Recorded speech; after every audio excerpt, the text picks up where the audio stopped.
to cut some stuff out of this as well, are you? Well, this is it's live, isn't it? So what do you want me to do? Do you want me to... It's like we're live now. We're live now. If there's anything useful that I say that you think, ooh, it sounds relevant and interesting, I'll pop that in as promotional material, then feel free. Yeah. You mean, and what, put it in the documentary or actually just put it out on YouTube? The documentary, but just maybe on Facebook, just to Facebook, yeah, Facebook's. So folks, welcome to the chat. All updates about the documentary are going to go onto the Facebook page, which I've put below in the YouTube more information bar there. So if you like us on Facebook, then you'll never hear from us again, because the Facebook algorithms just don't let you see anything. So it's pointless, but do it anyway. Yeah, they might do. If old Zuckerberg fancies he's had a day off, he's hungover. Zucko, as we call him. Did you see him being thrashed in the Supreme Court? What happened there then? He revealed his true reptilian self. He looked like Data looked 20 years ago, because obviously Data, the actor, is aged now. But he had silver skin as well. It was quite unnerving. Yeah, I did see that. Yeah. It was really odd, wasn't it? It was unblinking. That's actually a pretty good impression. Thank you. I'll do it again. And this is me doing an impression of Zuckerberg drinking water. Who doesn't blink when they drink water? You would. Everybody looks away.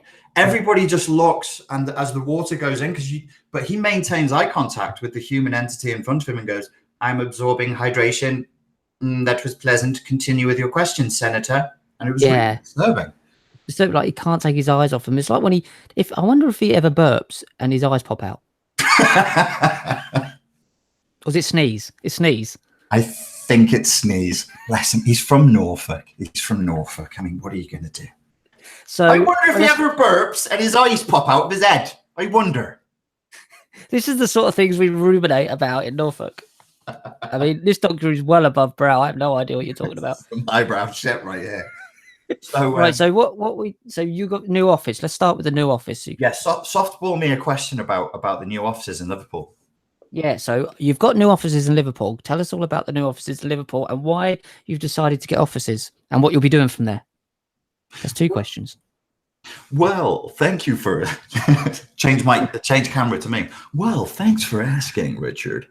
What I tried to do was I tried to get really nice offices on Rodney Street in Liverpool, which is the Scouse equivalent of Harley Street. So it's where the doctors and the clinics are. I thought, oh, that'd be nice. A guy who works in there as an architect, and he's done it up, and it's all exposed brick and exposed beams. And I was like, oh, it looks warm and friendly, but professional. It's nice. I like it.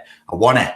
And then I found out what the internet speeds were there. And I'm like, oh, there's an internet black spot right inside of Liverpool city centre. So it's going to take us a few months to fix that. So in the meantime, I looked up a place to try and find somewhere that would already have fibre optic installed, because not everywhere in Liverpool does. And so I went to the Liverpool University. And in between Liverpool University and John Moores, the Liverpool University Guild and John Moores, by the Catholic Cathedral, if anybody knows Liverpool, there's the Liverpool Science Park, where they have a bunch of labs. But they also have a bunch of tech startup businesses in there. And they were like, come in. I was like, can we have internet? They went, as much as you want. You tell us what you want, we'll put it in. I was like, what about office furniture? They were like, we like you, we're going to lend it to you. So they're actually they're moving us in. They've been really cool. As soon as they found out what we do, that we're going to help, we're going to start looking at helping out, like with the documentary, with the plugged in documentary, we're going to be focusing more on adolescent mental health and young people's mental health. They're like, get in here. We're like, we'll do free meetups, we'll do free seminars for Liverpool, John Moores, and the Liverpool University, the young people in the area. We'll do like free meetings for them and that. And they were just like, absolutely, just get in here. So for the first 6 months, I think hopefully from next week, me and Terry and Steve will be at the Liverpool Science Park from there. Thanks for asking me about my offices. That's fantastic. That is a real good move forward then. So you got a home base. You're not traveling around the world all over the place anymore. I won't be doing that much traveling. I mean, part of my problem, all joking aside, is the syndrome that I got last Christmas. This Hunter Ramsey syndrome, which is shingles in your ear. Shingles. Sorry, that's my accent. Shingles in the urea. Why would you have shingles in your urine? That's weird. Shingles in the human ear. Did that make more sense? Mm-hmm. Yes. So your ear turns black.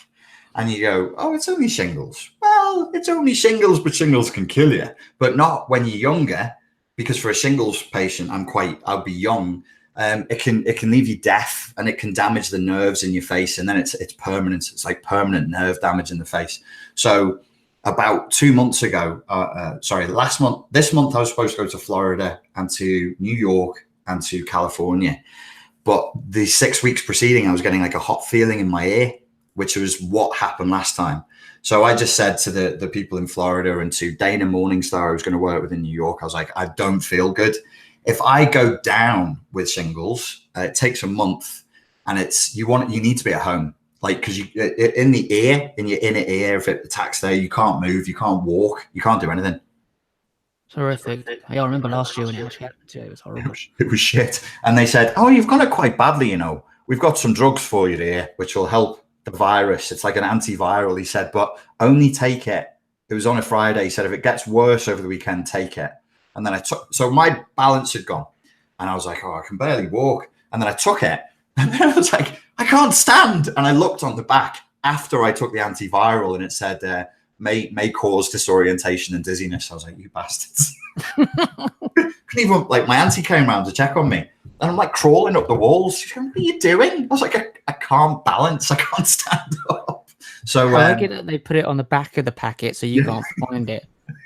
So right after you've taken it, you'll be completely screwed. So my range of travel then shrinks. So anything beyond like a 2-hour flight or a 3-hour flight, so anything outside of Europe, really, I'm not going to be doing until all the symptoms have really, really died down. So yes, to answer your question, I do now have a base of operations. It means I'll be able to see people face to face. It means I'll be able to see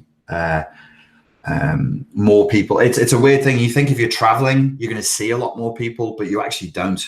So if I go to New York, you're like, wow, you're going to see thousands of, you don't, because you rock up in Brooklyn, as I did last time on a Saturday, and I think we got like 70 people in there or something, and a lot of people just couldn't come. So if I'm here and people know where I am, I think I'll actually see more humans, and I'll do regular seminars and stuff from here as well. We'll have our base of operations in Liverpool. Brilliant. So there's a lot of things changing for you at the moment. So let's go to the documentary. So with things changing for you, what has made you decide to sort of go into this direction? This is quite a new area for you. What made you want to do this specific documentary and try new things? Well, it was about 3 months ago, wasn't it, where I first started talking to you about this, and I mentioned it a few times on the channel. I've wanted to do it. It was a crystal clear idea when I was still living in Dublin last year up until May. It was like, I really, really want to be helping people before this happens. Like, if I get hold of you and you're 36 and you've already gone through one cycle of narcissistic abuse, I can help you. But it would have been a hell of a lot easier if I got hold of you at 16 and you never got into the relationship because you'd seen it coming. So I wanted to do that. And then about 3 months ago, I was like, okay, we need to get into this with some urgency, because I was looking at the stats for teen suicides. Teen suicide was exploding. The rate at which adolescents are just choosing not even to bother getting into relationships is increasing. The whole landscape, I think, for young people is much more chaotic. And then I was like, ooh, we need to hurry up. And then I was saying to you, let's get something done before Christmas. Then in the last few days, as you've seen, they've actually appointed a minister. Is it for young people's mental health, that minister? Yeah, I believe so. Yeah. And they're trying to have a lot of initiatives to tackle this issue specifically. So it's kind of come together at the same time. And I think, as we let people know what we're doing, we're going to try and get as many experts, technicians, and specialists on the field of adolescent mental health and social media usage, particularly, and body dysmorphia. I want to cover body dysmorphia, addiction, social media use, and online bullying, because they're some of the big things that need to be tackled. And then through that, through looking at it from that paradigm, that the teenage suicide isn't coming from nowhere. It will be unresolved addiction, unresolved body dysmorphia, unresolved issues to do with self-image and anxiety status and anxiety and depression. So that's why I think the documentary needs to be done now, and it needs to be done quickly, because obviously within the documentary we're going to present some solutions as well, or some ideas for solutions at least. I think some of the things that we were discussing when we did the main bulk of the interviews was the rewiring of the brain. Kids, as we said, the plugged in was what we wanted to talk about, because kids who were born after 2000 were born plugged in. And obviously we've done this kind of matrixy type feel to it just as a genre, but it's a really important thing that myself and you are a similar age. We were the last probably generation that were not born plugged in. The next, our kids, the kids are all going to have the internet. It's a rewiring of the mind. How do you see that as actually changing young people? What are the differences you're seeing? And it's quite scary. I think that was why, having that sort of a matrix look to it with the greys and the greens and the sci-fi horror feel is pertinent to it, because it is sci-fi and it is horror and it is a new era of consciousness, which is a lot of the themes that the Matrix deals with. But in the Matrix, it's a horrifying, hostile takeover by artificial intelligence in Elon Musk's worst nightmares, like Skynet in the Terminator, that sort of a theme. But what we're being presented with is not that. It's not Orwellian. It's Huxleyan. It's that people are willingly and deliberately and with gusto going into the Matrix. They're not being, beaten up and shaved and shoved kicking and screaming into a pod. They're queuing up for the pod. They're going, hey, I want my pod. Where's my pod? I want to be in the Matrix. I don't want, this reality stinks. I want to be in the pod. And that's what this thing lets us get into. It lets us get into another world, or it at least lets us think that we're getting into another world, which is the same thing. It ultimately has the same effect. So the rewiring of the brain this is not a gateway to reality. Zizek was the first person I heard make this comment, which is the internet originally was about reality. But as more and more energy was pumped into it, I'm rephrasing what he said, paraphrasing what he said, I'm probably butchering what he said. As it got more and more gravity and more energy was put into it, the reality started to become about the internet. And now I think we passed that tipping point probably a couple of years ago, where reality is kind of subservient to the false world, to the artificial world, which is fine. Because if you're Gen X, as we are, there's a cynicism because it's still new. So in this biological entity's timeline of life, this biological entity remembers learning how to email at university in 1996. I couldn't even send a fucking email. Then in 2006, I was 100% online. Like all my work, all my business moved online, 2006, 2007, to the point where I was self-employed and it was completely online. We were on MySpace. We saw Facebook grow. I've been on YouTube since day one. There were other platforms other than YouTube, but I wanted to make and sell self-defense videos. And so I was on YouTube making self-defense videos from the moment maybe it had been going 6 months. So I've seen the evolution. I can remember the time before, and that is my formative years, is the time before. For these kids growing up now, there is no time before. They don't remember how goofy Facebook used to be. They don't remember that we were on MySpace before that. And before, we used to use MSN Messenger. And before that, we used to just call people. Like I remembered in my own brain 20 of my friends' phone numbers. I just had a list. I had a phone in my room, lucky me. I had a list of numbers and I would just remember them. I would just go, oh, who do we need to call? And call them. That's not saying that's better or worse. And I'm not saying technology is bad. It isn't. And social media in and of itself is kind of pH neutral. It's the use and misuse of it, and the misuse of it from the other side, from the Generation X's, because it's us that are doing this to these kids. It's our age group. It's not 50 and 60-year-olds that are doing this. It's us. The tech giants now are around our age, maybe a little bit older, but they're all around our age. Or Zuckerberg, who we were just talking about, is probably more your age than mine, I think. I think he's younger than me. I think he's a little bit younger than me. So, it is a generational thing. And it's something that needs to be looked at, but we need to really be saying, okay, let's change the frame. And maybe we'll we'll do this in the documentary. I'll remember it. We'll do it in the documentary. If we change the frame and we say, look, it's not smartphones and social media. Say there's a religion that comes out of nowhere that nobody saw, and 6, 7, 8 hours a day, people just start sitting still and looking at the icon of this religion and just staring at it. And every time they're on a bus, they're waiting their turn in the dentist, they're bored in class at school, they just pull out the magic stone and just stare at the god on the magic stone.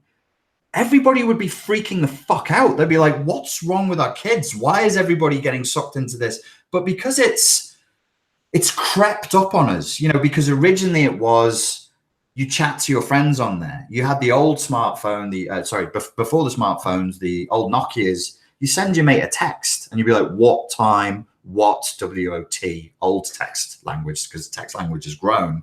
What time, 8, meet, you know, and then you'd meet up in the pub. Now it's way past. So that was when the internet and smartphone usage or phone usage was about reality. But now reality is about the internet because it's become this nuanced, free-flowing thing that naturally will hijack people's consciousness anyway, because you're staring into it for 6 or 7 hours a day. But on top of that, there are very intelligent, highly skilled people out there now working 24/7, hundreds of thousands of them with one goal in mind, and that is to keep your eyes on the fucking phone and on the internet. Now I'm 40, so you got to fight pretty hard to keep me looking on the phone. You got to fight hard because I'm old, my filters are strong and my boundaries are already there. And I'm like, I'm not looking at that because that's horseshit. And I'm not looking at that because, or if I look at something and I say it's horseshit, I'll go, that's fucking horseshit. But I'm not 10 years old. So if you design something that is extreme and strong and powerful to capture my consciousness, that thing that you built to a 10-year-old is going to be so powerful, they couldn't possibly resist it.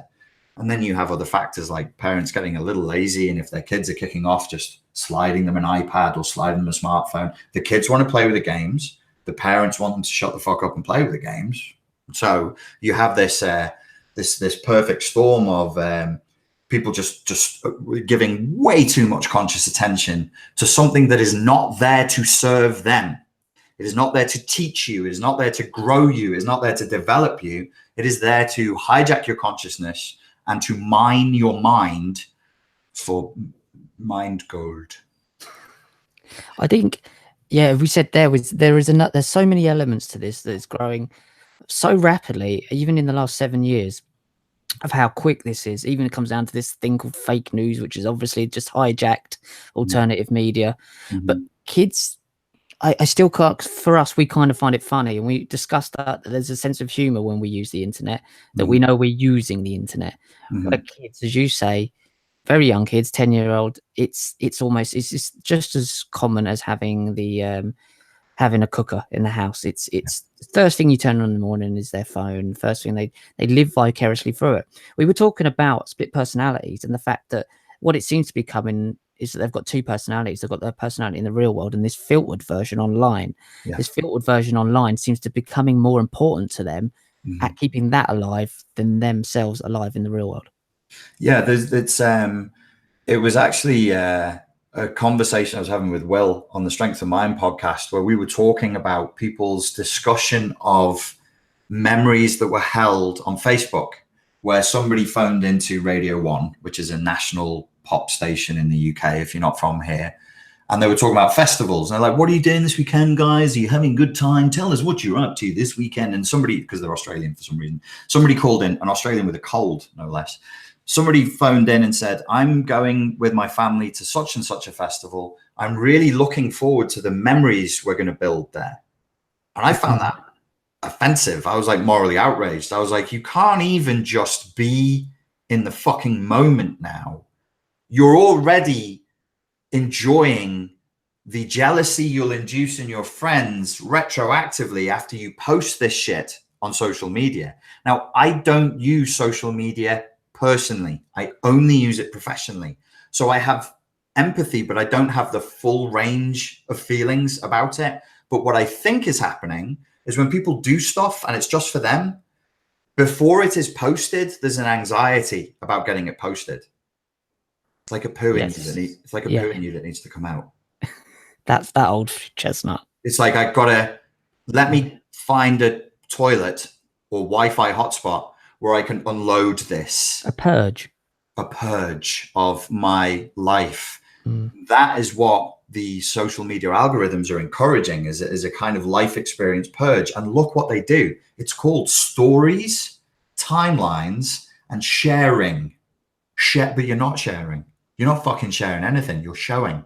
Sharing, showing, sharing, showing. And the fuel that motors social media is jealousy, if we're going to use layman's terms, and the psychological, not term, but reference point would be status anxiety. You're causing people to experience status anxiety, that they're not living their best life. That's not a good way to live as a human being. That's not a good way. I don't want to be, it's obviously like if he's calling into Radio 1, that's a young father of a young family.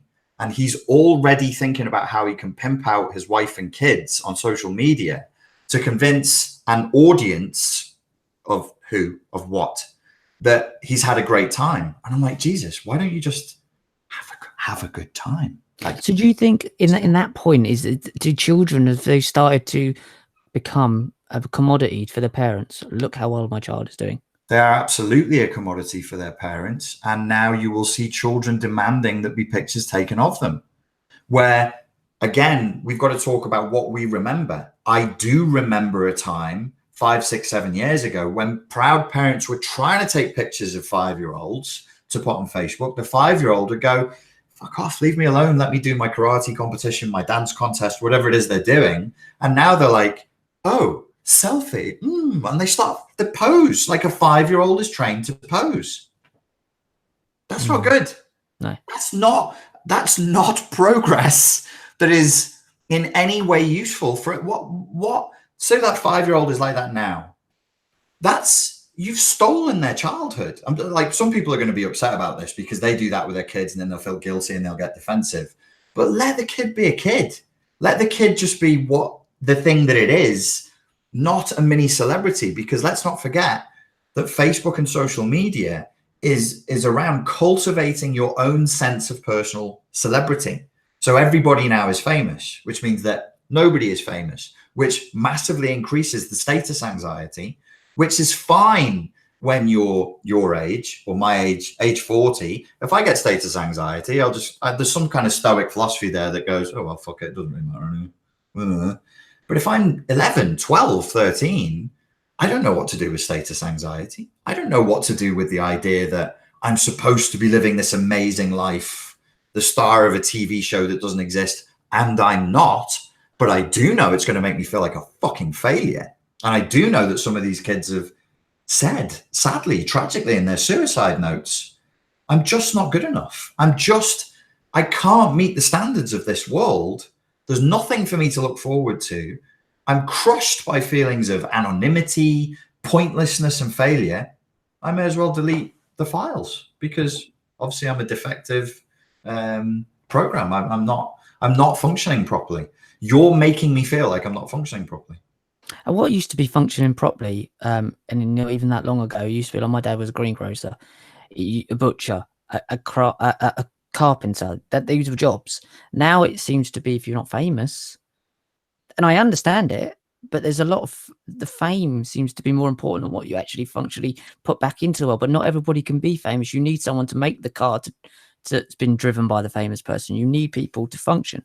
And as you say, if everybody's trying to be famous, if everyone is a celebrity, no one's a celebrity. It's a losing battle. That is a heavy burden to put on a young person, that they need to be the next, I don't know, Rihanna, the next X Factor winner. It's not normal. That is a not normal amount of pressure for anyone. And to speak in defense of these kids, because a lot of it has been written off as, oh, well, this is entitlement and childhood narcissism. Of course, this kid wants to be the next big hip hop star or whatever it is, because that's easier than working a normal 9 to 5. And I would say, well, hang on a second. Is there a 9 to 5 job? Is there a job as a butcher? Is there a job as a greengrocer? Is there a job at the factory? No. And they're hearing that. Like, they watch the news the same as we do. They might not process it the same way, but they know there isn't the career path for them. They know there isn't any amazing prospects for them. So what route out do you have? I mean, that, you know, because when I was a teenager in the 90s, gangster rap was the thing. That was like, it was the term gangster rap was created by music journalists, I think in like 91, 92. And it was the narrative of that was sort of hit its culmination with the 50 Cent album, which I think was 2002, Get Rich or Die Trying. I'm poor, I have no prospects.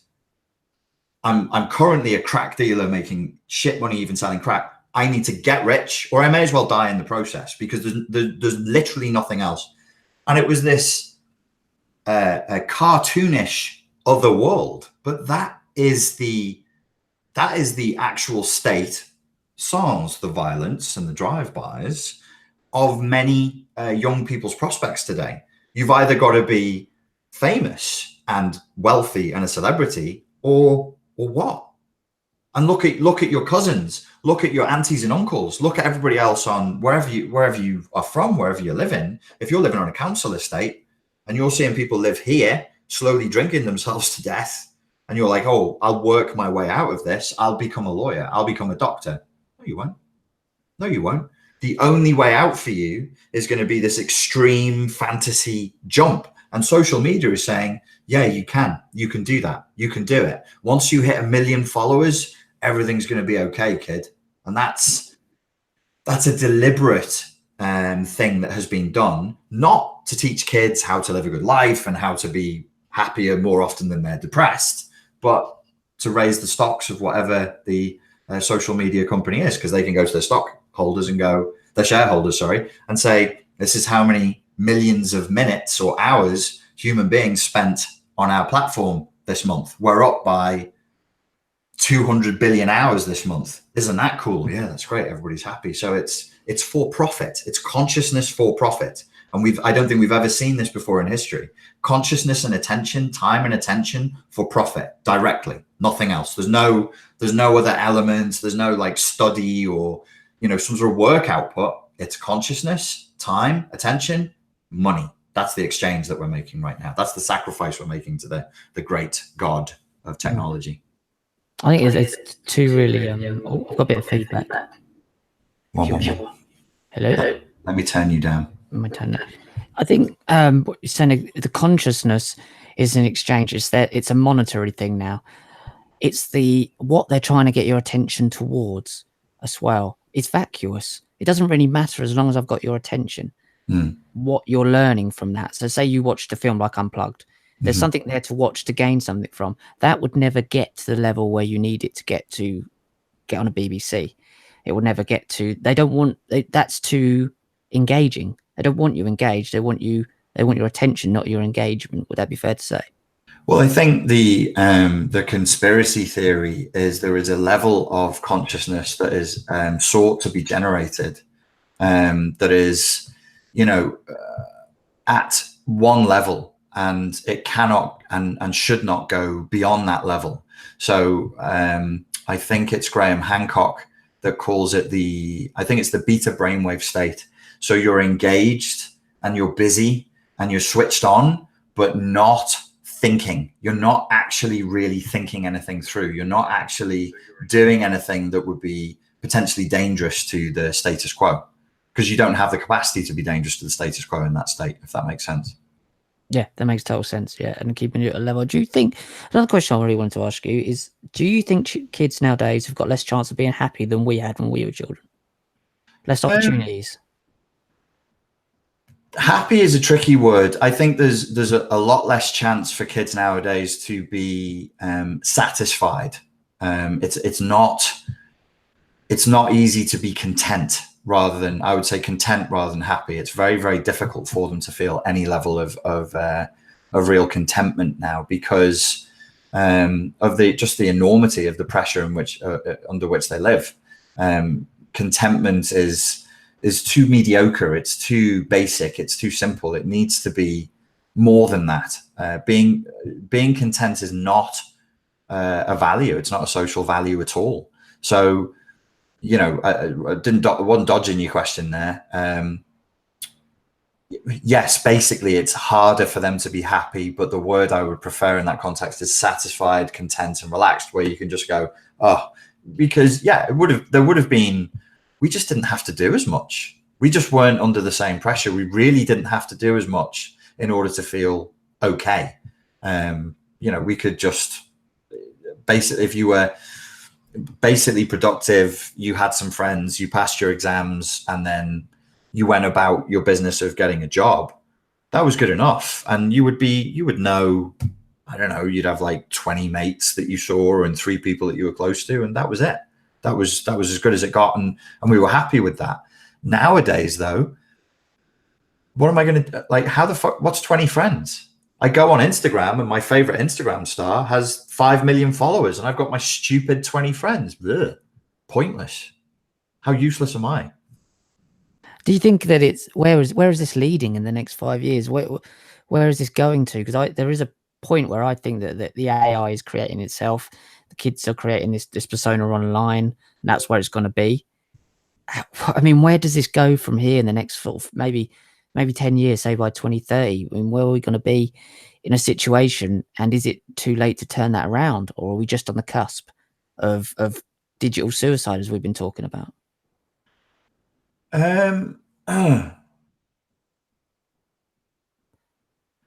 Well, it depends on what you think the road we are on is. And I'm not sure. So number one, what road are we on? Massive mental health issues across the board, across every age group. And I get people saying to me, like the BBC Radio 4 documentary, it was like, you know, isn't this just an explosion of awareness? And aren't people just self-diagnosing? I'm like, well, there's certainly an element of that, but it would be disingenuous of me to say that that's what the problem is. There's clearly an explosion of mental health issues. People are very, very anxious. They feel full of angst. And they're full of angst, not just because of social media, but because of external factors. There's a lot to be anxious about right now. There's plenty of things to be anxious about right now. And certainly, you know, take your pick, were due either a major disease, major famine, major war, or major ecological crisis. We're due one. We have them cyclically. We always have. That's just nature. Plus our population levels are exploding. So I'm not 100% sure what road we're on. Certainly the social media usage that we have right now, I think a lot of kids, that it might end up bringing in a kind of a de facto population control, because you're going to have a lot of people just checking out of reality. They're not going to get married. They don't want to have sex because sex is stressful and shameful and difficult and complex. They're raised on, you know, streaming porn from however old they had the hold of the smartphone, and they know every hack to get around every single parental control that's just out there. I can't imagine the amount of pressure. I mean, I was under, I'm sure we all were, felt terribly pressured just socially, and terribly pressured just through the fact of it. The first time you have sex, it's frightening. It's a scary experience. But if you've ingested like 5 or 6 years of hardcore porn before that, it's going to be bewildering, because you'll be like, okay, there's this that I've consumed through this thing, and then there's a human right here. And I'm like, Chris Rock in his last HBO special, sorry, maybe it was on Netflix, so it might be a Netflix special, was talking about why he divorced his wife. And he cited addiction to pornography and sexual autism. And I'm like, I've never heard of sexual autism before. But sexual autism might be a thing that exists broadly. So therefore, we would be on a path where people would just stop having sex and stop procreating, and that would bring the population down. And I think on our current path, we're going to see a lot more suicide. I don't want to frighten people, but I think it's an inevitable consequence of where we are moving right now. So that's where we are now. What I think will actually really happen, the option 2, is there's going to be a revolution of some kind. There's going to be a revolution. People are not happy. They don't like this. This is not good. This is not healthy. It doesn't feel nice. So you have huge populations of people who are increasing in hysteria and agitation year by year and month by month. We cite the political sphere frequently for evidence of that. It's across the board. People ain't happy. They're not happy, and they don't know why. So I don't know what that revolution would look like, but I would think it might be a religious or political or both revolution. It would be a culmination of both. It was written about. Frank Herbert wrote the book Dune, and then his son co-authored with another guy whose name I can't remember, other books in the Dune series. And I love Dune so much that I read his son's books, and they're not amazing sci-fi, but they're okay. But they actually describe what I'm talking about, where there was a huge revolution, and all technology that relied on any kind of artificial intelligence, even if it was just an algorithm that said, oh, you like gray t-shirts, here's an advert of a gray t-shirt, was banned under pain of death. They just made artificial intelligence the enemy. You might go, well, that's sci-fi. That's not going to happen. Yeah.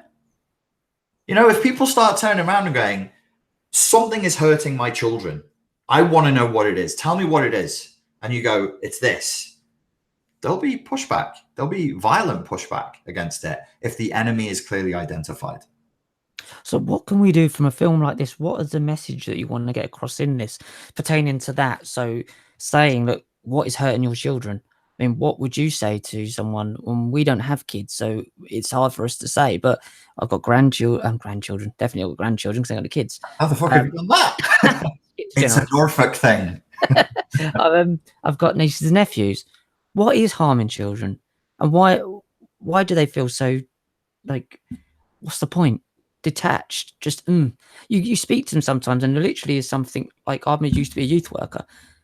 There is nothing going on, not because they're stupid, it's because they're just almost like they're exhausted and confused. Well, they're exhausted and confused by reality.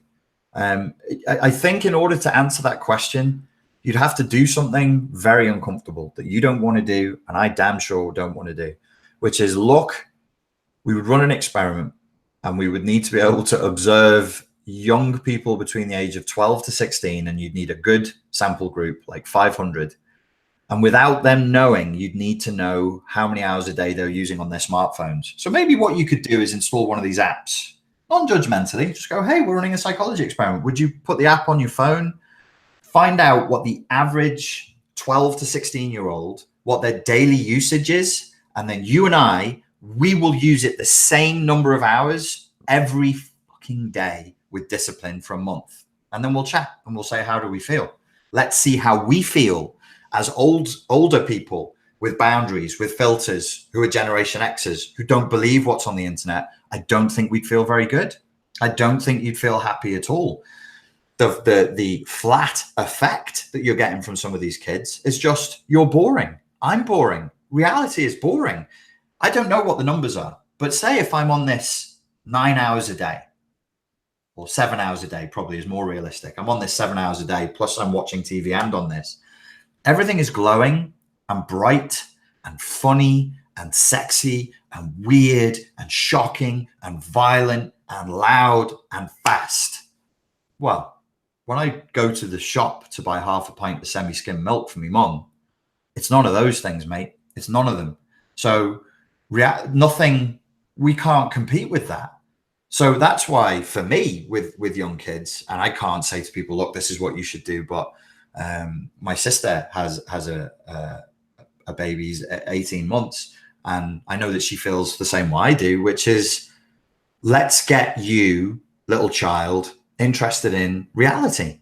Let's not have you get really fucking sucked into TV and smartphones. Let's reward and encourage a fascination with the actual world, with the humans in it and the real world that is there. My message would be not turn off all the smartphones and shut down all the social media. I don't think that's a reasonable response. It's not realistic and it's not necessary. We've got to moderate it, though. And the idea that everybody, regardless of age, can jump on Instagram and consume exactly the same material with no age certificates. And I'm not pro censorship, but like, what's funny to me as a cynical 40-year-old is not appropriate comedy for a 12-year-old. It's just not. And it's not that, like, if you show it to them, they're not going to think it's funny or it's going to be boring. It's that they shouldn't have their brain soaked in that level of hard-edged, cynical. Do you know what I'm saying? Like, it's not appropriate. It's not right. They shouldn't be exposed to that stuff. They're exposed to way too much, and it's traumatic. It's real. And I'm not saying wrap these kids in cotton wool, because that's not going to help. But I think we can find somewhere between don't wrap your kids in cotton wool and don't expose them to horrific scenes from the torture genre of horror movies, right? We can have some happy medium there, I'm sure, as reasonable adult humans with intelligence. I think there's two things going on there, isn't there? They're ingesting all this stuff 100 mile an hour that they're trying to figure it out as it filters through. We didn't have to. We were of an age when we'd still find them horrific. In our 18s, we would be thinking that's horrible. But one of the other things that I've come to notice is that, going back to the celebrity thing, is that when I watch it, like, lives pop up on Facebook all the time, and these adults do this, and we work online, so we have a reason to do it. But I see a lot of people jumping on Facebook Live now and going, "Hi guys, welcome to my," and then everyone's a TV presenter. Everyone, and you're thinking, no one's watching. You can see the little number in the corner, like 3 people watching. Yeah, and you're thinking, no one's watching you, and you've been doing this for an hour and 45 minutes. And it's bizarre. Would you sit in your own room if you didn't? Do you know what I mean? One person watching, doing a broadcast. Everyone's become a presenter. Everyone's become a show, and it's almost like the Truman Show, but we've all decided to have a little go at it. Yeah, and willingly and with maximum consent. It's the Truman Show inverted, where we are carrying the studio in our pockets. We're carrying the producer, the sound man. The whole studio is in our pockets. And many people's ultimate fantasy is to be on the Truman Show now. Many people, like, and especially the younger people, like, if we go around the secondary schools now and interview them and say, don't mention the Truman Show, just say, look, there's a TV show that the world will watch, and you're on it, and it's 24/7. It's you brushing your teeth, it's you getting in the car. It's how many of you would sign up for it? You'll be famous forevermore. But, like, most of them would want to do it.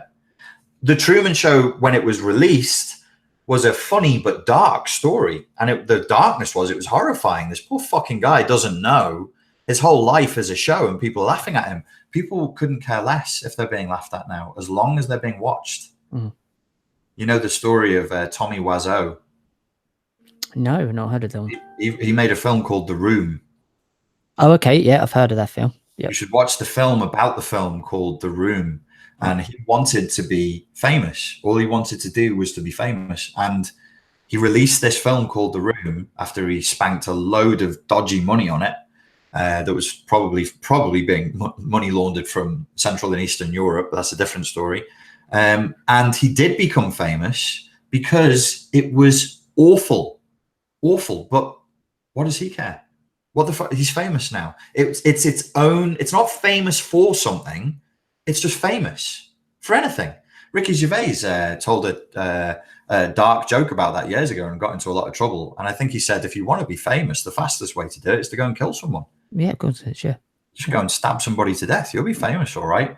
But what for? But so, you know, that's not new. That's been coming a long time. That's definitely been around for at least 2006. That's been around for at least 12 years. The fame culture, the idea of being famous for its own sake. This is now that plus a whole lot of other factors that are pretty dark. But yeah, the Truman Show, I think, is, I don't know how young people would respond to that if you showed. That's quite an old film now, by the way, Truman Show. Yeah, I know. Yeah, it is as well. And I don't know if they'd even know what the Truman Show was. But if you asked them why they'd want to be part of it, do you think they would be able to understand? I know they feel it, but would they be able to intellectualize it? Of course they would. They'd say, I want to be famous in it. but I mean, intellectualize it. I want people to look at me when I'm taking a shit. I want them to see me because, you know, then when I walk down the street, man, them know me, innit? Yeah. Well, I was watching X Factor a couple of days ago. My partner's mum had it on. God forbid it makes me angry, but there's a guy on there and he said, I've got a message to share to the world. And I felt like saying, no one gives a shit. The world doesn't want your message. It's like, sorry, mate. Can I stop you there? Yeah. You don't. No, I got a message that I want to share. You don't actually. You've never been anywhere. You don't know anything. You've studied nothing. You've done nothing. You have no message to share. And yet his message was shared. What was his message, Richard? have no idea. Just believe in yourself and follow your dreams. Actually, I think it was pretty much that. And it was awful. And then don't listen to the haters, yeah? And that's the other thing. It's like when people say you can't do something, oh, they're haters, isn't it? Or they're trolls. Actually, you might just be shit at something. Yeah, I'm sorry to be so mean to Essex people, but the last few times I checked into reality TV, it was all Essex. Scousers are just as bad. We're just as bad. And when the internet gets around Norfolk, we'll be just as bad as well. Yeah, Norfolk right now, like, look at my cows. I've got more than any of you bastards. Don't you steal them. We are like that. I've got one that stands up in the back garden. A cow? Call it Fridge. Oh, right. But I think well, let's just move on to bullying because we've not discussed that yet. And I wanted to, one of the main reasons was obviously we started out with some quite going from the word suicide. Yes. And we worked backwards and we've kind of worked our way around to finding a different way of saying it. But bullying, I mean, how's that's never ending now? But they're bullying your online persona as well as your persona in the real world. I think for the people of that age group who are doing that, I don't think that they can tell the difference. I mean, that's a distinction that we've made is online persona and the real world persona. It's the same thing. I had a really weird argument. It was a heated debate with my ex about this, about saying you look better without your makeup on, and some girls getting upset with you saying that. And she was like, no, that's right that they should get upset about you saying that. And I'm like, but I'm saying your actual face is like nicer than your painted face, so you're better. And she was like, no, it's still an insult. I'm like, why? And she said, well, go and look at all the Instagram accounts and the YouTube accounts just teaching you makeup and the hours these girls are investing into it. And I'm like, yeah, but it's fake. It's not their real face. And she was like, but it doesn't matter now. The lines have blurred to the point where your made up face, it is your real face. So your online persona, in which you're like a fitness model, but you're not, is you. You are like, that's you. Why is that not you? And for us, we'd be like, because you're not, because there is an objective reality and you're failing the reality test now. They don't have any concept of a reality test or an objective reality. That's just an interference to the fun that they're having. So when they're bullied in the real world at school and they go home and they're bullied online, perhaps by completely different people, does that not feel like two different people being bullied? Or does that feel like the same person being bullied, them being bullied regardless? What, to the person who's receiving the bullying? Yes, yeah. I think subjectively, if your online persona was being bullied, you would feel it as though it were you. And I think that is just a psychological effect that we would all feel. So in the dark days of the internet, where it would take like 10 minutes for a picture of your face to upload, you'd just be on a forum and you'd be an avatar and you'd choose the avatar on the forum and you might be anonymous. But if somebody attacked your anonymous avatar and the ideas it were espousing, it would feel the same as you.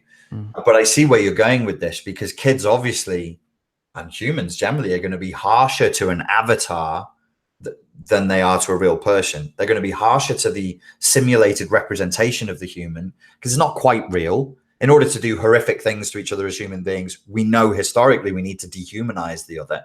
We need a narrative that makes them less than human and animalistic. So they're going to do the worst things, or probably generally more worse things, the avatar, but that avatar is still a person. Still them. So what are your hopes for this documentary? Someone, young person who's watching it, or a parent that's watching it. What are your hopes for it? I think if we can encourage people if we can encourage people to have a little bit of a mental shift and go, hey, you know what? It's not pH neutral. Like the technology, the social media is not pH neutral. It's not just harmless fun. It's something a little bit darker than that, and it can have really long lasting negative effects on the human mind.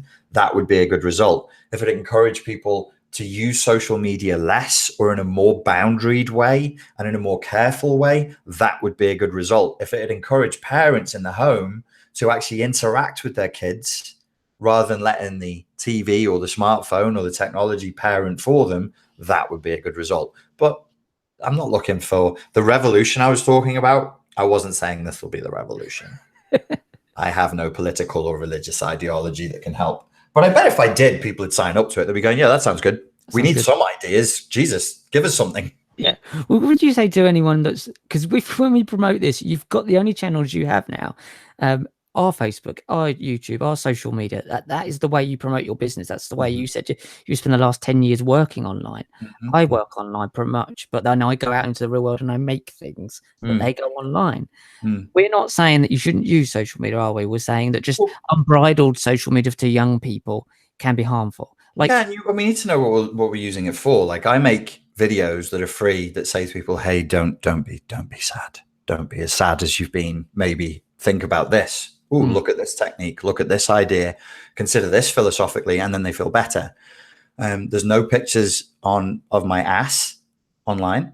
Not online. No. Well, no, I just send them to you in exchange for pictures of your feet. Oh, and all of your Norfolk toes. So I don't feel like I'm using social media frivolously, and not everybody does. Like, there's tons of people who use it. The internet is an amazing tool. Social media could be an amazing tool. I love Instagram. I like watching highlight videos of people getting knocked out, because that to me is entertaining, and videos of puppies falling over, because that makes me go, oh, I like it. But I'm not on social media for hours and hours and hours every day, feeling jealous over other people's lives. And I'm not saying that everybody is, but I'm kind of suspecting that that's what's causing the problem, is the envy and the status anxiety. I think that's, and then turning the phone off and going, I'm worthless.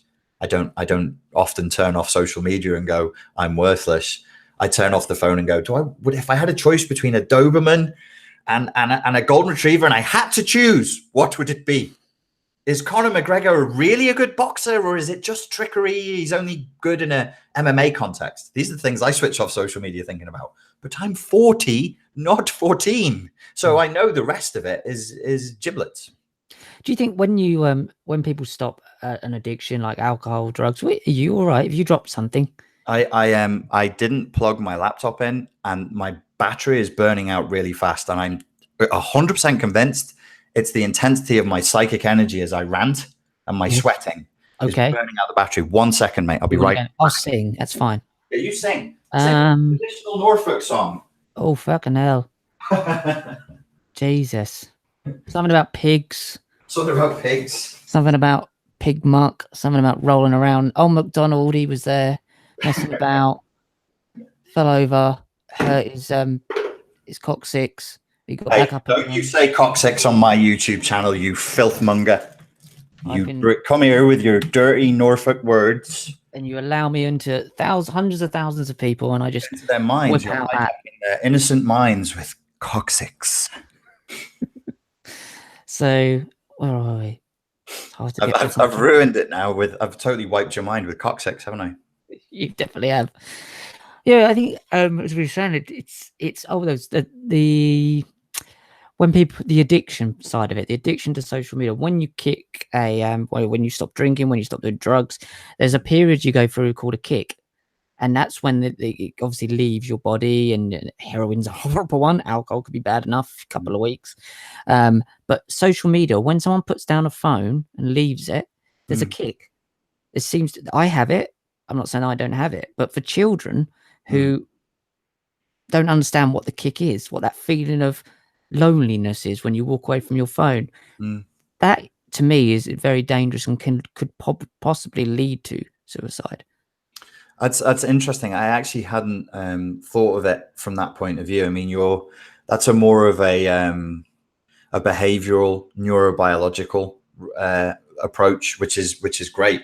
I mean, maybe somebody who knows more about endocrinology and hormones, maybe we could find somebody and just talk us through, like, can you talk about dopamine rewards? Can you talk about serotonin rewards? And can you talk about what happens in the brain when the source of the reward goes away, and what can be done about that? Because yeah, there might actually be, every time I flick through a new puppy video, little drip of dopamine, a little bit of serotonin. Oh, it's nice. I like that puppy. It's beautiful. I switch my phone off. Oh, no more puppies. Oh, that's sad now.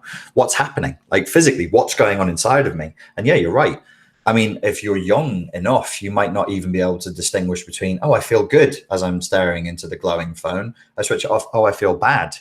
You might not have that moment of conscious awareness of your own emotions to go, this feels good, this feels bad. It might just be, bad feeling. Oh, me not like. Because everything, the younger you are, the less linguistic your conscious internal dialogue will be. There won't really be that much of an internal dialogue there. There'll be impulses and feelings and emotions, but they're just in a mush. It's as you grow, as you communicate with others, as you develop philosophically, that you kind of go, oh, I'm having a feeling, and that's distinct to a thought. And these are the kinds of things that kids should be learning. I don't know, maybe there's stuff that could be done with the technology that would teach them that, but it would be nice if they could learn it from like a real world human, because the real world has really good resolution on it.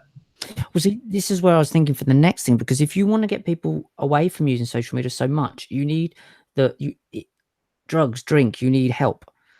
You can't do it on your own. If this is an addiction, which I believe it possibly is, then do you see there as a time coming when you would have social media addiction therapists? I think if I set up as a social media addiction coach, I think I would get clients within 6 months. I think I sent you an article, didn't I, where there was a young lad and they had to, I think it happened on the NHS, they took his phone off him for 5 minutes at a time. That's how addicted he was. And he nearly killed himself. Did I send you this? He nearly killed himself because he couldn't take the perfect selfie. Yeah. Yes. He was taking like 1,000 selfies a day. It's pure body dysmorphia, and it's probably something in the superego that's going, no, not good enough. No, not good enough. No, not good. It's never good enough. And it was driving him completely crazy. But the selfie taking was an addiction, and so was the social media usage. And they just were like, we'll take the phone off you for 30 seconds. So even to just have this in another room was anxiety inducing. And then they did it for a minute, and then they did it for 5 minutes, and they're slowly weaning him off. When it is that bad, we've already passed the Rubicon. Like, that means if he's one person in a country of 60 million, there's probably hundreds of thousands of people who are like that. We're at the point where we do need social media recovery coaches. I think I've been reading a book lately, and it says about alcohol and trying to see it in a different light, because it's accepted that everybody drinks, but in fact it is obviously a poison.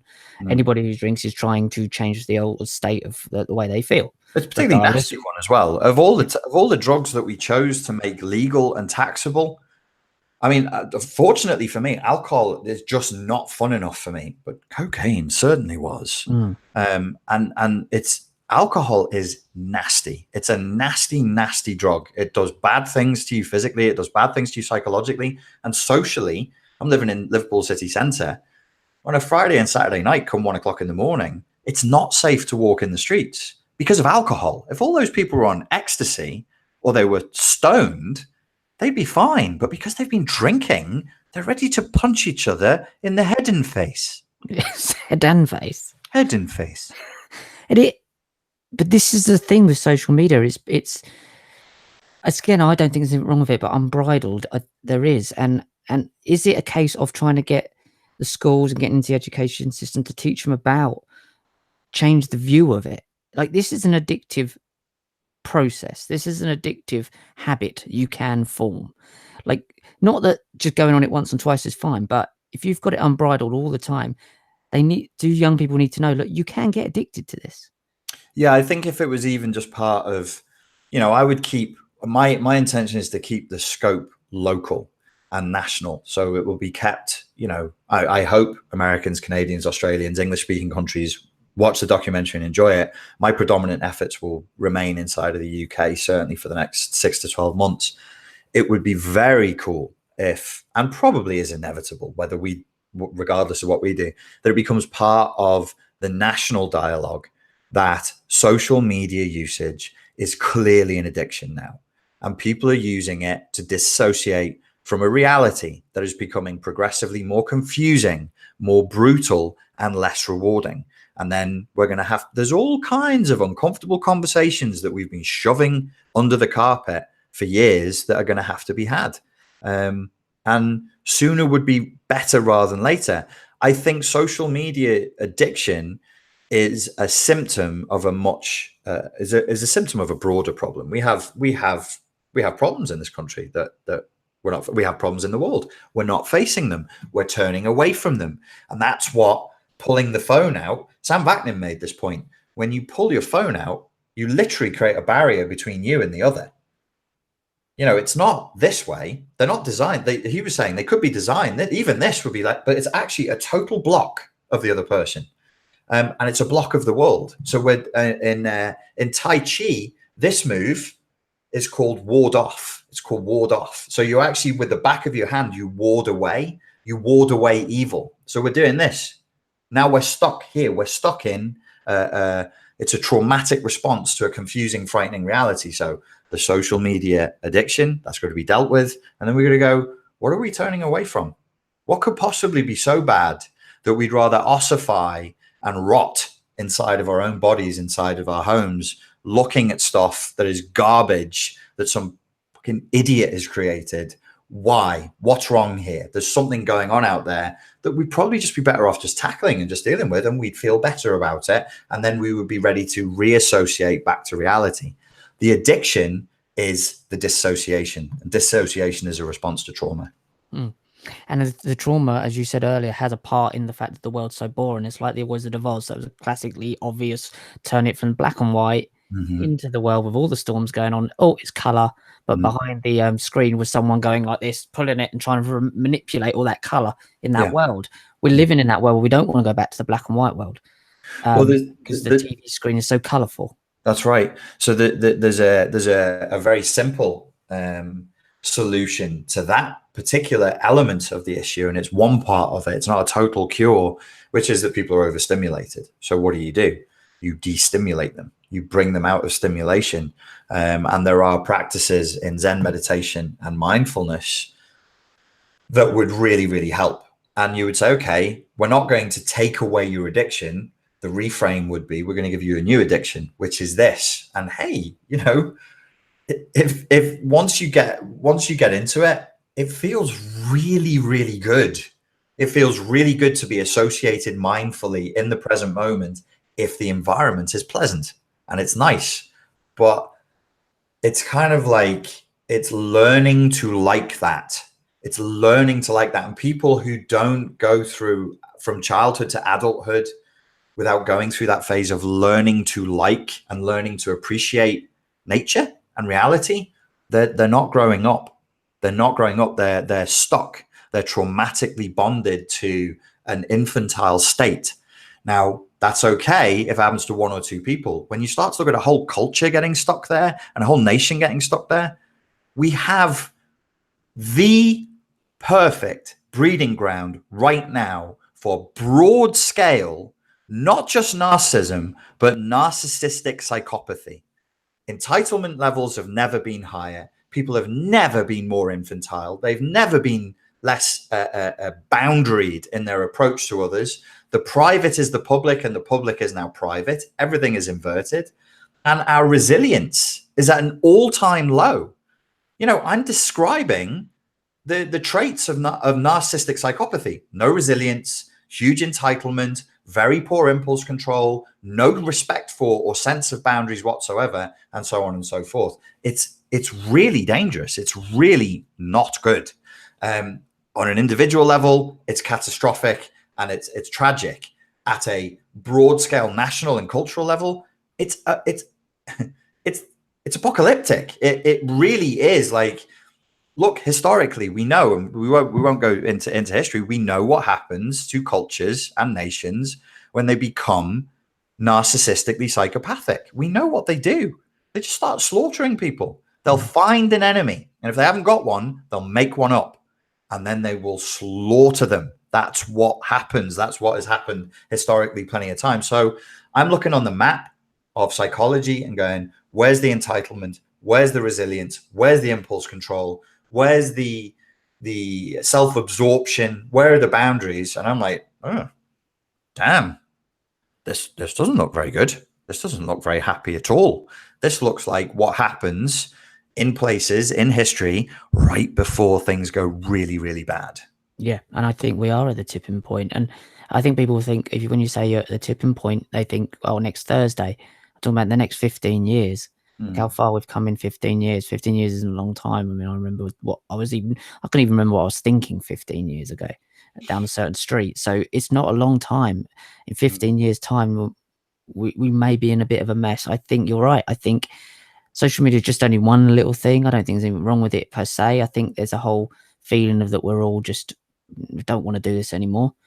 And there's this self-destructive nature of us all because we're unhappy and we're hurting. The elephant in the room here, and obviously it's a whole other conversation, and I'm not really qualified to have it. I'd need Sam Vaknin with me for it. But my point about the revolution towards something that is both political and religious, that's happened. That's what Stalinism is. It was religious in the worship of the Führer, and it was political. That's what fascism was. It's religious, like deliberately. Nazism was religion and ideology and politics combined in a venomous concoction. It's happened time and again. That's the elephant in the room. We are ripe. I mean, if I was sick, if I was Darren Brown would do this because he has more balls than me. I would actually fake being a far right extremist for a year and document it. Dude, the results would, the reason I wouldn't do it is because I think I'd end up being killed at the end of it. But right now, if somebody, I know exactly what words people want to hear, and I know exactly what I would have people chanting. They're ready. It's not that I'm an amazing orator. It's the people are ready to pick up pitchforks. They're gagging for somebody to go, them over there, let's get them. And they'll be like, oh God, what a relief. We get to have this explosive release of the tension that's been building up. Why are we doing it, oh great one? Well, we're doing it for reason 1, reason 2, and reason 3. And brothers and sisters, it's going to be bloody. It's going to be violent. It's going to hurt. But we take on this hurt and this violence, and we sacrifice our humanity for the next world that is coming.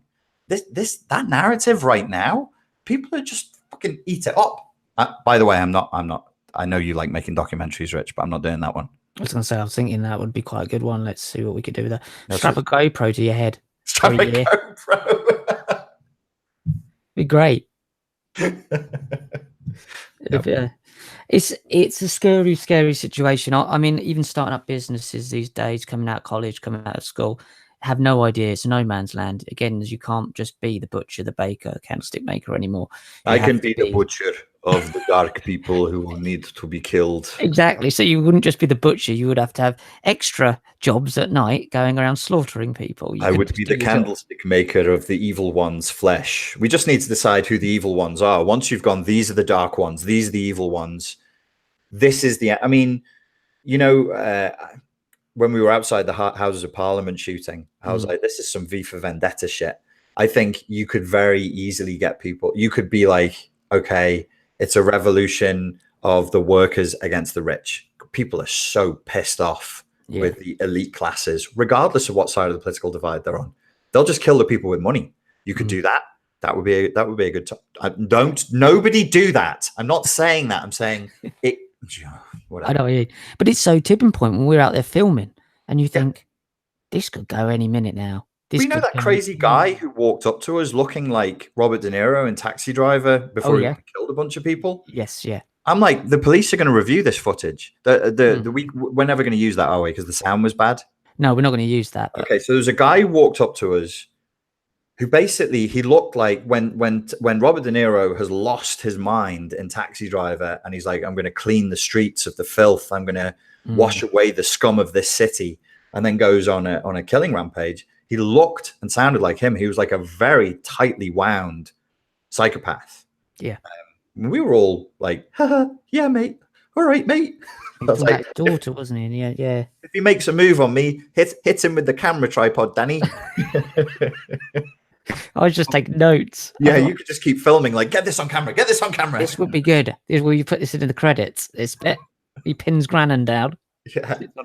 As you were talking about, I can't remember, it was like the trappings of his daughter buying ice cream or sweets. They shouldn't dangle the carrot in front of her. Something like that, wasn't it? It was really frightening. I think he was saying that he was telling somebody who'd sold his daughter ice cream, you shouldn't sell my daughter ice cream because the sugar addicts her, and I don't want you putting your filthy poisoned ice cream in her fucking hand. Well, he didn't go that far, but he was angry because somebody had sold his daughter candy in a candy shop, and I'm like, oh god. But what was really interesting is that soon as he and this comes back to having the mobile phone in your hand, he saw a camera, he saw a chance to offload in front of an audience. He didn't give a shit who that audience was, just someone listened to me. I'm in pain, but not just pain, I'm very angry and I want to tell you all about it. He didn't care that he was interrupting us. No, he didn't, because there's no boundaries whatsoever. The thing that bothered me about him and about people like him is I can feel their rage, but they're cold and flat in their effect. These are the people who'll stab you to death. They'll stab you 72 times to make sure you're dead. And they won't be agitated they won't be screaming whilst they're doing it. They'll just be like, God, this is such a tiring job. My arm is really sore, but I'm only on stab 52. I better keep going. So yeah, no, he was a scary dude. It was, and you've got to think they're parents. Yeah. So you've got the next level of people being brought up by people like that, and how can it get any better if that's where we're at? I mean, it is a scary place to live in. Is the next 15 years. I just think a documentary like this is primed to come out like this at this time, and we're trying to do it in a way. Let's get back to the filmmaking, in a way that's engaging for young people, also still seeps in with that Matrix style of genre, because we do live almost in a sci-fi world at the moment. We almost live in a weird film, and or that is that a perspective from someone our age? Does that not feel like that to a young person? I don't know. I mean, we maybe when they get to our age, they'll be like, oh, it's like a weird Instagram story. So our prime form of stimulating entertainment was films. So it would be weird for somebody to have grown up in our era and to not have made somebody a mixtape, to not have had a favorite book that they read 15 times and carried around with them, and to have not been very excited about going to the cinema to watch a film. So there's probably a tendency for us to put the film narrative on it, where maybe somebody even like 30, 40 years before, maybe they wouldn't, maybe it would be more book or whatever. What you're saying about the film that we're in is one that if you put on screen 20 years ago and said, this is what we'll be doing in 20 years time, they wouldn't believe it. It would be too extreme. It would be too weird and too incongruent. And that's part of the problem with the world that we live in terms of the stress, is it's very, very incongruent. Look, 1984 as a book, as a film, that's a horrifying nightmare of a reality to come, but it's congruent and it's consistent. You don't, it has its boundaries, and there is a way of surviving that world, by the way. There is a way of getting by in that world, which is to do as you're told. And George Orwell, as an intellectual, with liberal values, was like, oh, it's horrifying to be imprisoned and to be told what you're being done all the time. Actually, I don't think most people would be horrified by that. I think most people would respond very well. Do you remember the scene in the recent Avengers where Loki comes down, he's in his bad mode in Germany, and says, kneel before me? Yes. It is your natural drive as human beings to submit. You want to kneel. You want to be told what to do. I'm like, there's a lot of truth to that. So my point was that even the George Orwell nightmare is probably less psychologically stressful than this one, because how are you going to survive this? How are you going to get through? How are you going to get by? There's no rules. And whenever you find a set of rules, you'll find the next day that the guy who set the rules up is a pedophile. You'll find another set of rules, and then you'll find the woman who set it up is a human trafficker. You know, there's no coordinates to anything anymore. At least in 1984, there was Big Brother he had a nice mustache. He was a handsome man. I think, is it George Orwell and Aldous Huxley? Mm-hmm. Aldous Huxley, Brave New World? Yeah. But Aldous Huxley taught George Orwell. Please don't ask me questions that are going to show the massive gaps in my education. I was made to read both of those books in school, but I didn't know that Huxley had taught Orwell. Yeah, I think he was his geography teacher or something like that. So they knew each other, but they seemed to know what was coming. But I think what's happened is just come so slowly over such a long period of time, you don't notice it's changing. And probably we've ended up with an amalgamation of both their worlds, where there is a rule by pain and fear, and rule by pleasure and desire, but it's still rule. But in both worlds, I would claim they're still coming from a cogent reality with a structure and rules. So in Huxley's world, you had people at different levels, and they could take drugs, and they could, they had a life, they had a progression from birth to death. In Orwell's world, also in this world, there's no dominant narrative. And you might say, oh, that's wonderful, we're free. This is one of the things that came up in the Sam Vaknin interview when we were discussing the death of capitalism and the rise of feudalism. Capitalism and liberal values and freedom is psychologically very, very stressful. And everything that we're talking about might be encompassed in that we're now swinging back towards feudalism. And when I say I think I could get a very powerful political force together in under 12 months, all I'm doing is saying we're now swinging back to feudalism, and all I'm doing is put my hand up and saying, I'll be your feudal lord. I'll be your lord. You're looking for one. Fuck it, I'll do it. And then they'll go, yeah, thanks very much. Cheers. We've been waiting for you, actually. I wish you'd come a couple of years earlier. It's nothing more than that. So there is this, without wanting to go too political, that capitalism, what it brings, and I am a capitalist, I'm not a secret socialist, what it brings is confusing, frightening, psychologically stressful, and emotionally draining. And the freedom, this is what Slavoj Žižek says, yes, you have your freedom, but the freedom to do what? So you have your freedom. What are you going to do with it? You're going to watch puppies fall over on your mobile phone. You're going to watch boxing highlights on your mobile phone. I could do anything, but that's what I'm doing. So what you're coming back to there is that, yes, we have our freedom. Children nowadays, they grow up with their freedom, especially in the Western world, much more than ever, but they don't have a purpose. Well, I mean, I don't know whether we would want to cover it in this documentary or not, but I think another message that I would like to convey that I think is really, really important is, how should I put it? Raising your kids with no boundaries is not kindness. Raising your kids never saying no and never raising your voice to them is not kindness. It is the opposite of kindness. You're confusing the shit out of them. You're not their mates. Stop living with your kids like they're your housemates. Stop trying to be cool.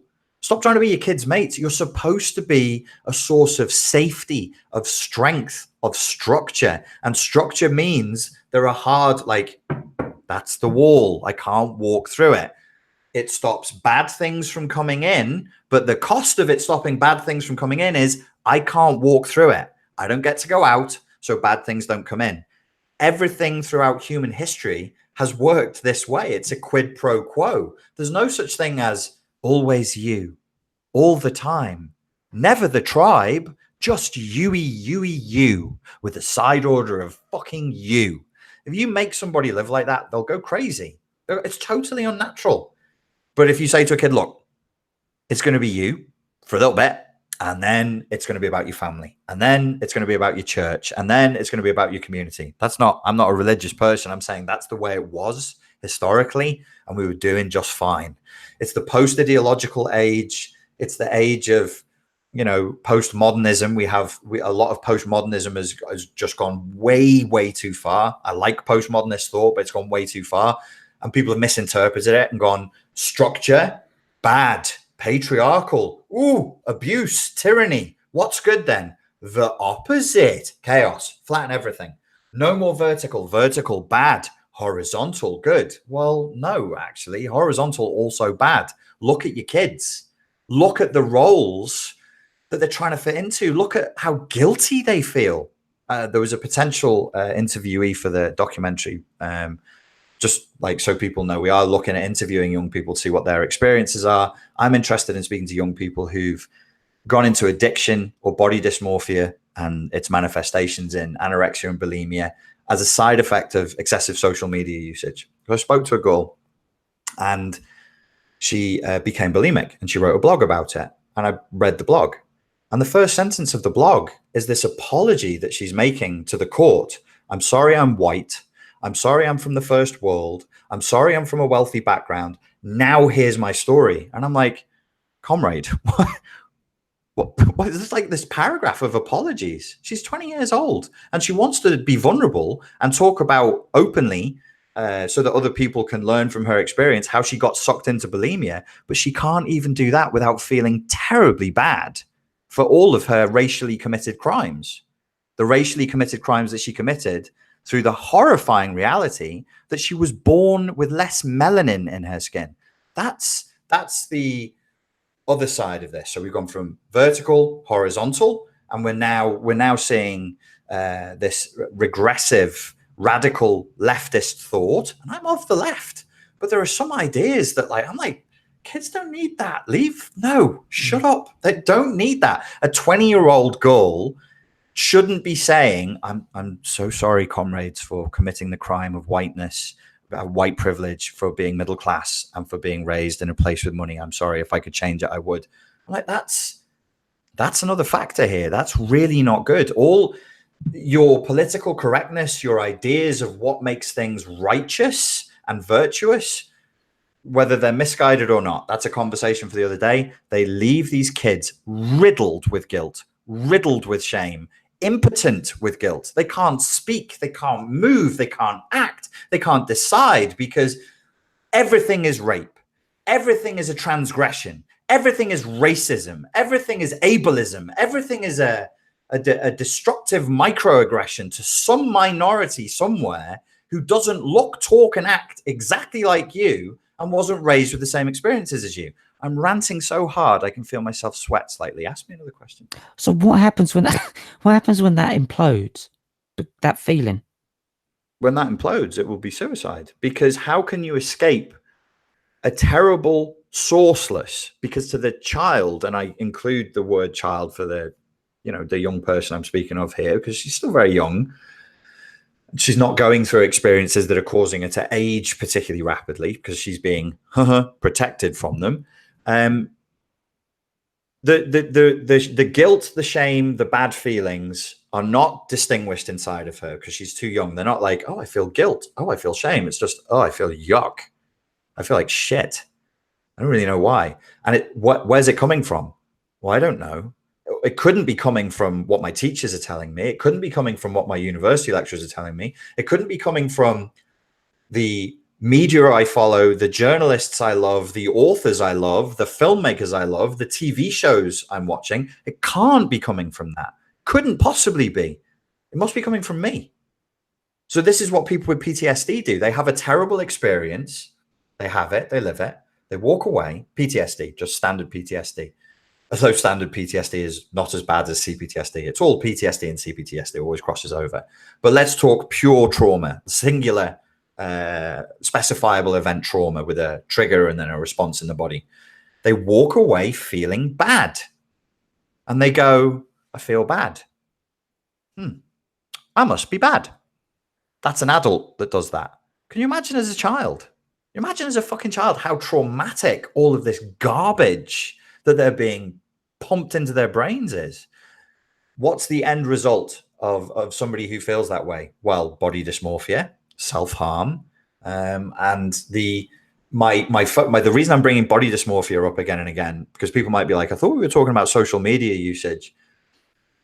To be really clear, body dysmorphia is when you have a gap between the self-image and where your idealized self is and the real self. That's body dysmorphia. And then the trauma of that, the gap between the two, creates emotional dysregulation, and that blurs the perceptions. So you could look in the mirror and think, I'm fat, or you could look in the mirror and go, I'm ugly, when actually you're just fine. But there's this gap there.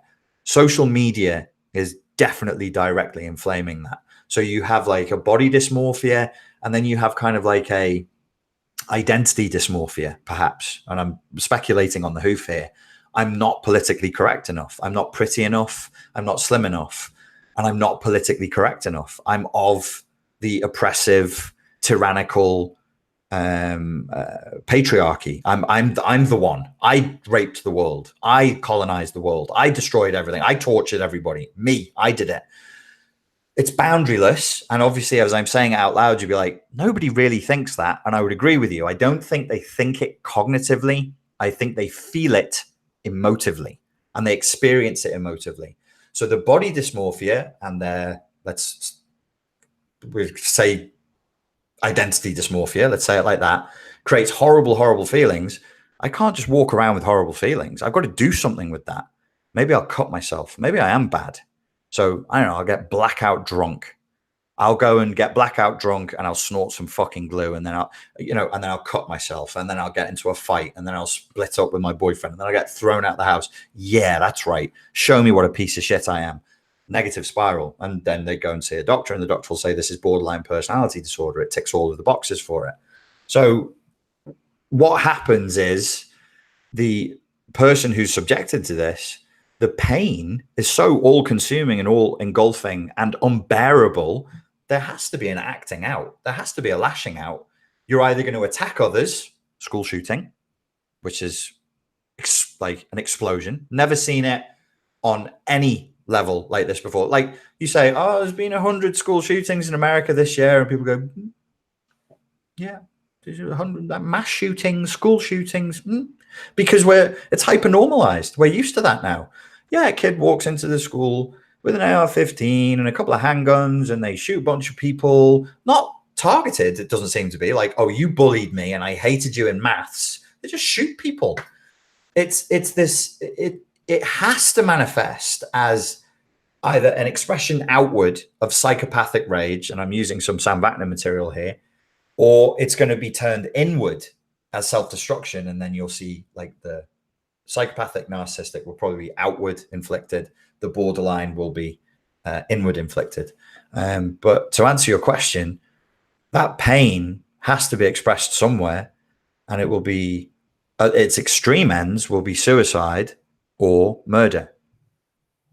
And that is, we'll wrap it up in a minute because I know you've got some things to do. But one last question is that one of the things to cope with that seems to be disassociation in itself, of going, look now the other way of look how great I am. I'm an amazing, beautiful person. I'm an amazing singer. Put it all online. Look how great I am. So you go back into that. So you either kill yourself or kill your old personality off, and you stop feeling. So what humans do under those circumstances of extreme stress would be, so I said at the extreme level, self-harm, self-damage, and then you kill yourself, suicide, or you will kill others. Those are the extreme ends. In the middle grounds, and the percentage-wise, that's still small. Percentage-wise, it's way too high. There shouldn't be any single child doing either of those options. Not one. There is no number that's acceptable for that. That's totally fucking unacceptable. But statistically, the thick end of the wedge in the middle, yes, it will be dissociation. Everything is painful. Everything is confusing. Where can I escape? Well, online is one way of doing it. And yes, as you rightly say, if I can construct a beautiful image online, maybe I can be a beautiful, lovable person somewhere. Not here, not this world, but in the other world. I remember years ago when World of Warcraft was a thing, and people were like, wow, people are spending hours and hours. They were living their whole lives online. And South Park did a whole thing about it where all the South Park kids became really fat and spotty and addicted to caffeine because they were just playing 24 hours a day World of Warcraft, and they were stuck there. This is kind of like the equivalent of that. It's an online game, but the avatar that you're playing with isn't an arrow shooting elf.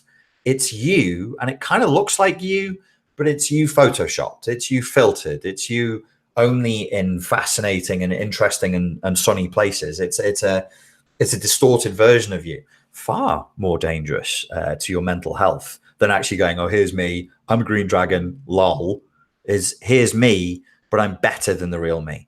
And there must be something that does to your self-esteem every time you feed into it. There must be something that happens to you when you go, here's me, guys, oh, thanks for all the likes. But it's not the real me. The real me is sad and lonely and not as pretty. This went dark. I'm sorry, man. It did. No, well, it's always going to go dark, wasn't it? To be honest, we kept it as light as we possibly could. Well, thank you for your time. Do you want to tell anyone who's watching about when the film's going to come out, or where they can get hold of it, what they can expect in the film, and what they can sort of expect to go on the Facebook page, follow the journey? If you're going to follow us on the journey of the Facebook page, what goes on there is what Richard compels me to put on there through discipline, because I am a workaholic and I usually do too many things at once. That's my addiction. And so we're going to have weekly updates, right? We're going to do something every week. We'll let people know what we're up to as we move through the phases of getting the film done. My ambition would be to have it done by December, before Christmas. It will be available via the YouTube channel, and we're just going to make it freely available. I'm just going to say to people, hey, please share this with as many, if you like it and you think it's useful, please share it with as many people as you can. The Facebook group to join is down below. We're going to use Instagram, we're going to use Facebook, we're going to use YouTube, and we're going to use social media to teach people about proper boundaried usage of social media. And maybe, I don't want to be preachy, but maybe an element of it could be say, hey, if you're going to use social media and you're going to put stuff online, maybe influence people to do something useful. Maybe just have a little think about what you're putting online and make it something that is for something that serves a mission, that serves a purpose. You said the word purpose before, and I didn't follow it up. There's no such thing as a human being without a purpose. There's no such thing as a nation or a culture without a mission or a goal. Doesn't happen. One that loses its mission, that loses its goal, will collapse at a national, cultural, or individual level. You've got to have a purpose. You've got to have a mission, and then you need to be congruent in your behavior and your values with that goal and with that mission. There is nothing else. There isn't another way. It doesn't exist. It's outside of the parameters of what human beings have evolved for. And I think that's where young people are coming in. They don't have a purpose and they don't have a reason to do anything. So why bother? There's no payoff. There's no payoff like I can get for quickly off the internet. Well, Richard, thank you for joining. I joined you. You didn't join me. I joined you on your channel. You joined me. Yes, it was lovely. Thank you for coming on. It's okay. So everyone, please do go to the Facebook page and join there. Share the teasers. There'll be another teaser up soon as well, won't there? Yes. Yeah. In the next couple of days, we'll release the next teaser.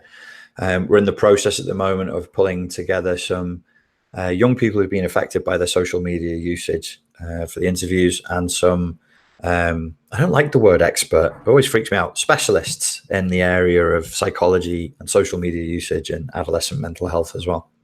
So it'll be really good. Thank you, Richard. And I will speak to you soon. Cheers, guys. We both look forward to speaking to you soon. Thank you. Cheers.